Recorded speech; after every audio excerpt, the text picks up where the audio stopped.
Hi, this video is an introduction to Meon. What is Meon?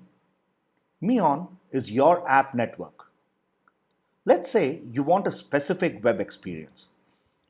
You want to create a debate between your friends over an issue that you all have been arguing about, and you want people to take sides for or against that argument.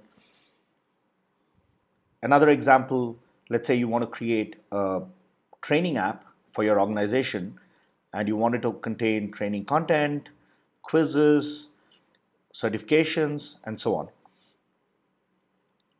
Now, any of these kind of specific web experiences you might have in your mind, today, if you need that, the way you achieve that is either by using some off the shelf or online software that does something similar, and perhaps you have to compromise on exactly the experience you had in mind because it's not likely that there's any software out there which provides exactly what you want in every case that you can think of.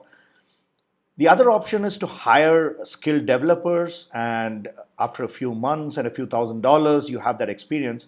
But that might not really work out in many cases as well. So, what do you do? That's where Meon comes in. In Meon, you can take any experience you have in mind and make a Meon app that represents that experience in just a few minutes with no programming concepts or anything complicated. It's a very simple process. And once you have the app, you can start using it instantly right here on Meon. So again, no hosting and other choices to be made. Everything happens right here in Meon. You want an experience, you make an app, and you start using your app right there. And not only you, but depending on the app, you might also have a group of people that you want to involve in the app in various capacities, and you can do that as well. Seems like magic, doesn't it? Let's see how easy it really is to do that. Let's say that you want to have your own blog on Meon. It's a simple example. There's way more challenging and interesting apps out here. But for now, we'll just take the simple case of a blog and let's see how easy it is to start having your own blog on Meon. So once you're signed in and signed up, this is the page you'll be at. And you can search for apps by clicking on that, and you say blog, and there you find a whole bunch of blogs. The blog we're looking for is this blog created by the admin, which means that the Meon administrator created this blog. And you want to make a copy of this blog and say, I want to have my own blog. Excuse me. So how you do that is you have this little icon here, which basically means clone or make a copy for yourself. And when you see it next to any app inside Meon, you can just click on it, confirm, and now you have your own blog. As you see here, you have, I'm signed in as RC Anand here. You can see up here in the top nav bar. So you can see RC Anand has a blog, which is a draft right now.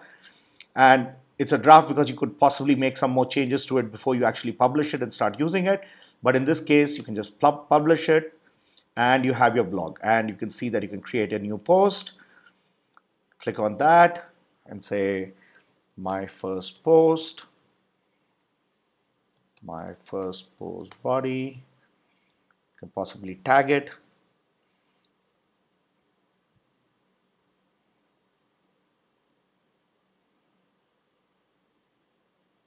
And publish it.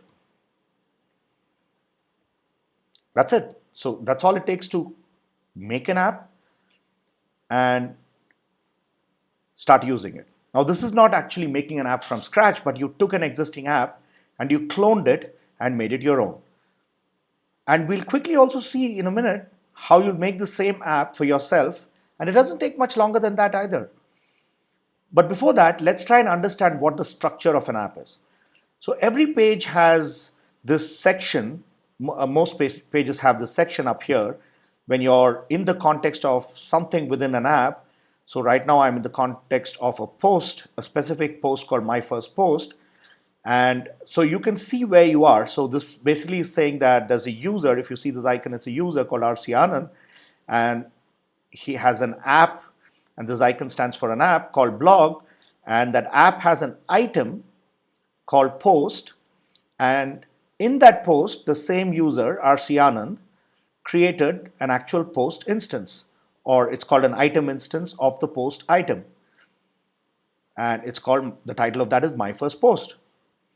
It's that simple. So right now we know where we are, and let's see how we navigate this. So you can click on any of these and go up. So let's walk up right to the top of the app again, which we just created, and you'll see that you're now on the page for the app, and that's why you see just the user and the app here, up here in the little navigational element there. That's called breadcrumbs, by the way.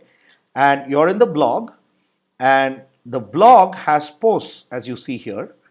And when you want to see what's in that post, what is the structure of that post? So a blog is made of items, and in this particular case there's an item called a post, and you want to see what that post has, you can click on this eye icon here, and it takes you to the post item page. As you can see up here, it's RC Anand's blog, and blog has an item called post, and this is the symbol for an item. And you want to now see what are the settings on the post. Of course, you're able to see the actual post that we have in here. But if you look down here, you have this section here called settings, and that will tell you what are the settings on this post. And we'll quickly look at it without going too much into detail, but there's all these settings that you could have set, and each of them has some role to play in how this item is used within your app. But we'll not dwell too long here. We'll have future videos which talk a lot more about it. And let's also look at this other section here called fields. So the settings of an item just tell you what are the configurations, like who can read it, who can create it, and so on. But you also need the structure of the item to tell you what is in this item. So in this case, as you saw, the blog had a title which was like a string, and then you had like this richer text, formattable text called body. So that's what you'll see if you click on this fields here. So when you look at the fields, you see that there's a title which is a string, and it's required, which means that when you create a post, you must specify the title, and then it has a body which is not required, it's optional. So that gives you a quick way to navigate through your app. So let's quickly do that again. Go up to the app. In the app, you have just one item called post. You can look at the item. You can go down and look at the settings on the item, or you can click on fields and see the fields inside that item. So it's that simple to understand. Now that you know what a typical Meon app looks like, let's try and create our own blog. In order to do that, there are several ways to do that, but let's go to the actions menu up here, which has a lot of an easy access to a lot of things you might want to do in Meon. And here you have this thing called new app. So click on new app, and let's call this something different. So since you already have an app called blog, so let me call this public blog, just to keep it distinct from the other one. I could of course have deleted the other one, and you could give it a little description and say what does the app do. Right now you're only allowed to save it as a draft. You can't really publish the app and start using it because you've just given it a name, and that's not enough to really start using it. So let's save it as a draft. And now you see that you're now in the page of RC Anand's public blog, which is in the draft state. And you can now, you see this plus here, which basically means that you can add an item to the blog. So you can use this to add an item to the blog. Click on it. And now you can create a new item. You could do other things, but let's actually create the item. So let's call it a post. The item is called a post, as we already saw. Then you create the item. Now you have the post item. So now you kind of gone from the app to the item. And the item now has no fields because you haven't really created any. We need two fields here. One is a string field called title and a text field called body. So we'll go click on this new field, and you see all the different types of fields you can add to this item. We'll add a new string field. We'll call it title. Remember, we're trying to keep this very similar to what we saw when we cloned that app, the blog app. So, and down here you have this option of saying whether or not it was required. And here we'll say yes, the title must be specified, otherwise no one can save the post. So you create the field. Now the post has a field. Where do you see it? As we saw before, you click on the fields and you can see the fields in there. So you have a title and it's required and it all looks good. Let's create the second field, the body field. And in this time, we'll call it text because the text is something which provides formatting, as you can read here. So we want a rich editor to format it. We'll call this a body, and we'll not look at it. We'll not be setting this as required or anything. So we can just go ahead and create the field. So now we have a post and we can check the fields, and it says there's a title and a body. It has some settings which we won't go into right now, and it's ready. Now you see this little handy thing here which is telling you that, hey, you're ready to publish this blog. So let's go ahead and publish it. And it's published, and you're right now on the post page, and it lets you add a new post. But if you go up to the app page, you can again add a new post just as you did before.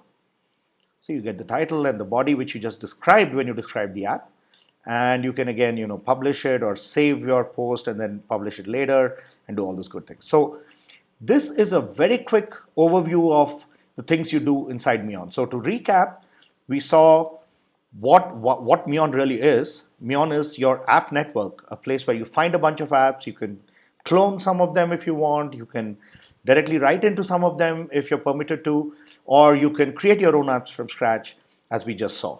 So this is the kind of these are the three main things that you do inside of Meon. And apart from that, we also saw that an app consists of items, and items in turn have some settings which define things like who can create them and who can read them and so on, as well as each item also has a structure defined by adding a whole bunch of fields to it. And we also saw that there were a large number of field types there, types of fields, but we just used the string and text in this example. All right, so that's a really quick overview of Meon, but you can see how this begins to open the possibilities to create any experience you want. And there's much more to it. We'll see those in future videos. Thank you.